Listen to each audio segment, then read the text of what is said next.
are back in town gearing up for tomorrow's season opener at Skydome, but outfielder Rob Ducey won't be there. In the Jays' final roster move today, boss man Pat Gillick sent him packing to Syracuse.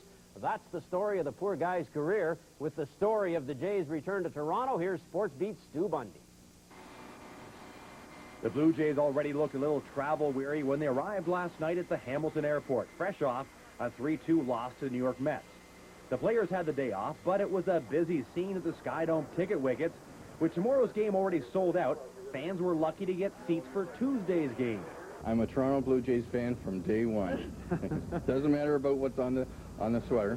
We're looking forward to them coming home. We're from Vancouver. We're here on business and pleasure, as you can see. Catching a Blue Jays game. Inside the Dome, workers put the finishing touches on the stands and the field. Everything is ready for tomorrow. Devon White had just an outstanding spring. He capped it off yesterday by going 3 for 4 against the Mets. He has entrenched himself here in center field, while over in right will be Joe Carter, and in left, Mookie Wilson. The backups will be Mark Whitten and Glenn Allen Hill, because today the Jays sent down Rob Ducey.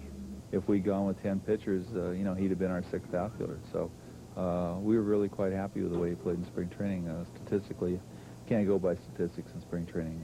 We have to go on how he played at the end of the season, which I think he played quite well. He did a good job in Syracuse last year, so we'd have been very content to have Rob open with our club, but when Daly went on the disabled list, we made a decision to go 11 pitchers. The Blue Jays' 7th inning stretchers were also going through last-minute rehearsals, so I thought I'd show them how it's really supposed to be done. Gee, I hope I have passed the audition. Stu Bundy, Sports Beat Today. You failed, Stu, you failed. And so it all starts tomorrow afternoon at 2 p.m., the Jays' home opener, and it should be a great one. Roger the Rocket Clemens facing Dave Stieb, and you can see it live here on CFTO at 2 p.m. Just a few hours away. A lot of people are wondering what will transpire in the American League this year, and Joe the Swiss has all the answers. Here they are, folks. The Jays have always had the talent. Now they've got the chemistry to go with it. The Bo Sox have added Jack Clark, Danny Darwin, and Matt Young. They'll be a close second, but I don't like their bullpen at all. Jeff Burton was running on reserve last year. Now he's shot.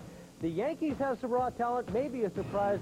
The Brewers, well, they don't have any pitching at all. In the West, the White Sox have pitching. Now they've got the Rock to lay the offense. The A's' arms are getting old. The Royals will be close. California could surprise, but I doubt it. And the Twins' big offseason acquisition was Jack Morris. Big deal. Well, you're close, but you've got it wrong. You just simply have it wrong, Joe, and I'll tell you what's going to happen. Because of those changes you talked about with the Red Sox, they will finish first. The Blue Jays, no reason to think they'll do any better than they did last year. They've made some changes, but I'm worried about John Olerud at first base. I'm worried about Mookie Wilson in left field. The Brewers, the Orioles, and the Indians will be in there somewhere. Detroit is old, very old. They'll be down at the bottom. The Yankees, they can't possibly improve. They'll likely get worse. In the West, I think Oakland is still the best team. Kansas City will improve. Mark Davis has to be better. They will miss Bo, but they'll still be better. Chicago, they can't improve on last year. Seattle, Texas, Minnesota, and California with maybe the worst outfield in baseball, dead last. So there. You're totally out to lunch. But if there is a dark horse, I like Seattle. What do you think of that?